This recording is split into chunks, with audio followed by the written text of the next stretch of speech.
Karen's HOA thought they could sell my 1,500 acres without permission, but what they didn't realize, I had the legal power to take control, and suddenly, their $10 million lakefront mansions were up for sale instead.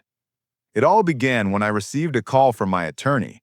The HOA had apparently decided it was a good idea to sell off 1,500 acres of my land, claiming it fell under their jurisdiction. I stared at the screen, disbelieving. They can't do that, I muttered. I double-checked my deeds. Every inch was mine, purchased decades ago with a clear chain of ownership. They had no legal right to touch it. No HOA authority, no board approval, nothing. The very next morning, I drove down to the property and saw surveyors and real estate agents marking plots. Karen was there in her usual pastel blazer, clipboard clutched tightly, smiling like she'd won some victory. "This land is being sold for development," she told me smugly.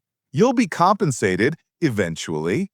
I laughed. "Karen, you've just committed fraud. That land isn't yours to sell." She waved me off. "Technicalities, the HOA rules apply." But here's where the tables turned, because not only did I own 1,500 acres of lakefront property, I also owned, or had legally acquired, the rights to all the surrounding HOA lakefront properties. The $10 million mansions that Karen and her friends bragged about? Under my contracts, I could legally sell them if the HOA mismanaged anything.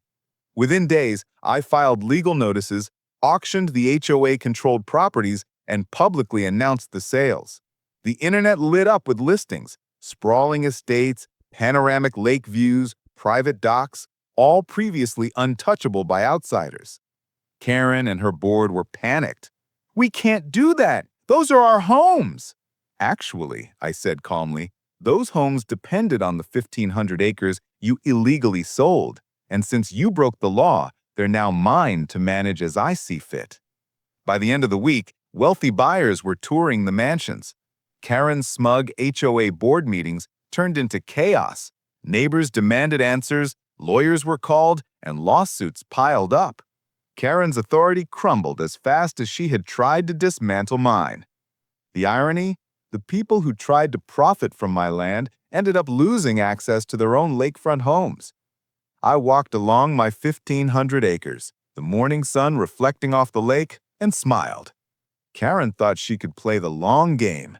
She didn't realize I owned the board, I owned the properties, and most importantly, I owned the power. Lesson learned: never try to sell what isn't yours.